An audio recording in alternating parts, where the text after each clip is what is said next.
In place equals true has long been misunderstood and controversial among Pandas developers. In this video, I want to show you why it's been misunderstood and controversial for so many years, and how Pandas 3 is changing how in place equals true is interpreted in a number of methods, ways that might actually affect your existing code when you upgrade. So let's start off by saying here, I'm creating a data frame with 4 rows and 5 columns. I'm going to populate it with a bunch of random integers from 0 to 1,000. And I'm going to get, because I'm getting those random integers, I'm going to do np random seed 0 just so that it's reproducible. I then add a new column, names, which will allow me to set an index in a little bit. And then I add a bunch of, or I should say replace a bunch of values with np.nan. And you can see the results here. I have 6 columns. V is an int64 column. W, X, Y, and Z are all float64 columns because of the nans there. And names is an object column because, of course, objects are how we store strings as Python strings in Pandas 2. Okay, so far so good. What happens if I want to set the index to be the names column? So I could say df.setIndex to be names. Does that actually change df? And the answer is no. If I go back and look at df has not changed at all. It remains with the index A, B, C, and D. So what does setIndex do? It returns a new data frame, one in which the values are exactly the same, the columns are exactly the same, the rows are exactly the same as we had before, with one difference, namely that the names column from before is now our index. And you can even see names here. Normally the index doesn't have a name because it wasn't a name series, but in this case it was, and we can see names there. SetIndex, though, returns a new data frame. It doesn't modify the original. And for many people, that felt weird or bad. I mean, why should I then have 2 data frames running around, the old one and the new one? Why don't I just change the existing one in place? After all, data frames are mutable data types, right? And sure enough, they found the in place equals true option, which is on setIndex and a whole lot of other methods as well. The thing is, it did work, right? If I say setIndex names in place equals true, that's done. And now if you say, show me df has now changed. Names now represents the index. So the good news is that it worked. The bad news, though, well, there are 2 pieces of bad news.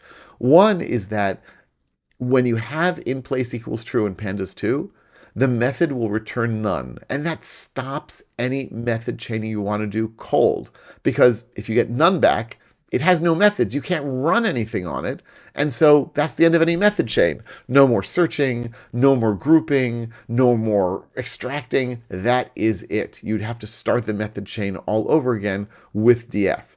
The other thing is, though, that it doesn't actually save memory to use in place equals true, despite the logic that seems kind of compelling. When you use in place equals true, what's really happening behind the scenes is very often a new data frame is being created, and it is then swapping out the old data frame. So yeah, it does kind of work, but it doesn't save as much memory as you would expect. And it's probably just fine to say, use the regular set index and then assign it back to the variable because that's what's happening in any event. There's another place, though, that you can do this. I'm going to just comment this out so that we get rid of the, well, I'm going to redo my df here. Okay, so now we have df again. What if I do this? What if I want to get rid of the nans? I can say df.interpolate. And df.interpolate, as before, returns a new data frame, one in which all the nans are replaced by the mean between, like sort of before the nan and after the nan. So if here, before the nan I have 9 and after the nan I have 314, the nan is going to be replaced by the mean of those two, which is here going to be 161.5. And here the nan is going to be replaced by the mean of 629 and 804, which is 716.5, and so on and so forth. Not all nans are replaced, I should add. If we look at the top here of W, the first element of W is not replaced, and that's because there isn't anything on either side of it. You might be saying, well, wait a second, that's not exactly true. In Z, the final value is nan, and look, it just becomes 70. And then you have to look sort of carefully here and say, say, aha, I see. It took the 70 from beforehand. So the interpolation works in one direction. You can actually give interpolate a whole lot of different options to interpolate in one direction, the other direction. We're not going to go into that right now. The point is that df.interpolate does change the values and it returns a new data frame. You can also say here, in place equals true, and then you know what's going to happen? That's right. It will modify df in place, and then it returns none, stopping us from doing any sort of method chaining. So if I say here, df, look at that, it has changed it, and we don't have any nans anymore. Okay, and by the way, pay attention to this warning we're going to look at in just a moment as well. So if I now upgrade to Pandas 3, and Pandas 3 is still in release candidate, still in RC1 as of this recording. So it's not really production ready yet, but you can already try to install it as I've described in other videos. So I'm going to do exactly the same thing as before. I now have my data frame and I have int64, float64, but look at this. This is a string column as I described in a previous video.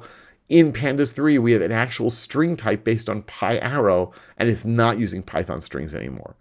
So what if I want to set names to be the index? Can I say df.setIndex of names?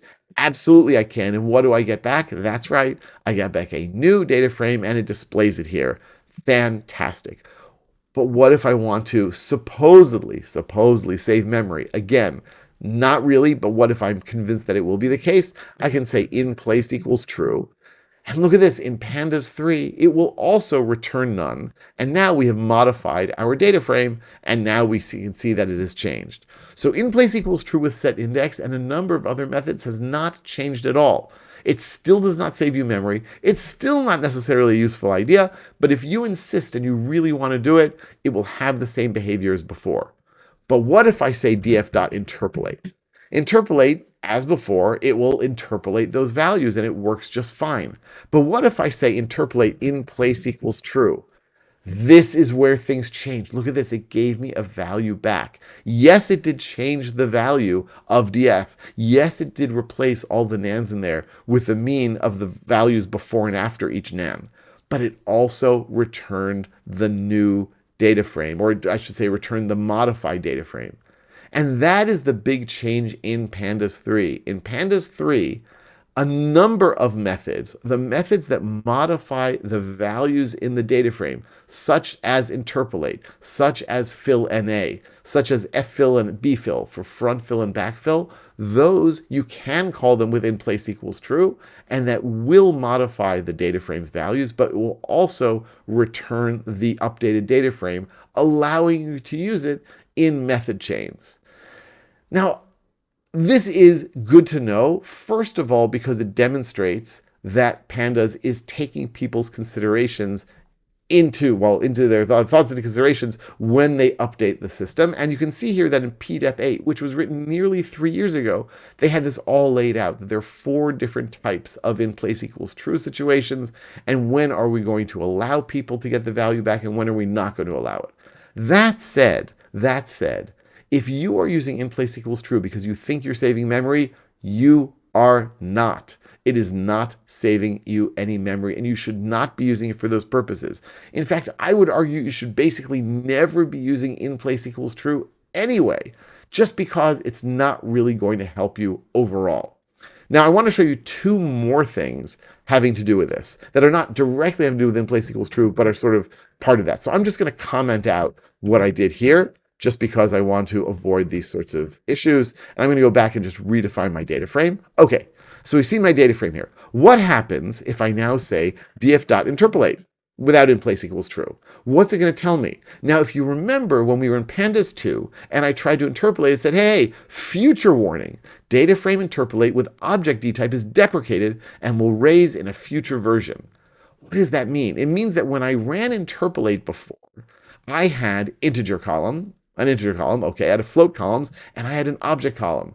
And Pandas was trying to tell me in Pandas 2, you can't interpolate on strings. What am I supposed to do in that certain case? And now in Pandas 3, if I try to interpolate, bam, You cannot interpolate with a str_d type. You just cannot do it. It will raise an error. It won't ignore it, which is what it did in Pandas 2. And this could cause you real problems if you are interpolating in Pandas 3 and you thought it would just ignore or maybe give you a warning. If you have non-numeric columns and you run interpolate on your data frame, it will not work. And this has nothing to do with inplace equals true. The other thing to notice is this, and this refers to another video that I just did actually earlier today. If I say df.setIndex to be names, right, what do I get back? I get back a new data frame. And what if I then try to say interpolate on it? Can I do that? Absolutely I can. What if I try to say interpolate in place equals true on that? What's going to happen in that case? Watch this. I get an error. It's a chained assignment error. It's saying you are trying to modify a data frame that is sort of, it doesn't have any name. It was temporarily created in this query. And so modifying this temporary anonymous data frame is not going to modify df. And you are really going to regret this. And so I'm stopping you from doing it. This is a sort of more general error that is an extension of what we used to see in Pandas 2 of the assignment, chained assignment warning. There it just gave us a warning because sometimes it would work, sometimes it wouldn't. Here it's giving us an error. It's saying, no way, no how, this won't work. Stop it right now. And so you have to understand that everything in Pandas is now copy on write, meaning that yes, we'll take all the values from the original data frame, but the moment you try to write to it, you are working on a copy, you're not working on the original, and you cannot possibly assign back to the original one. So trying to sort of shortcut things and do it all in one chain is fine until you start doing assignment with inplace equals true. Yet more proof that inplace equals true is probably a terrible idea in your code. All right. I hope that convinces you, first of all, inplace equals true is not good, and not in Pandas 2 and not in Pandas 3. Second of all, where you need to look for this code and fix it before you actually upgrade to Pandas 3. Number 3, where some of these other things, such as interpolate, might give you real problems in Pandas 3 if you don't fix them first. Let me know what questions you have. I do read the comments and I respond, and I want to know what problems you're having or thinking about in upgrading to Pandas 3. Let me know what you think. I'll be back real soon with lots more about Pandas 3 and in general about Python, Pandas, and everything in between. I look forward to seeing you then. Thanks for watching.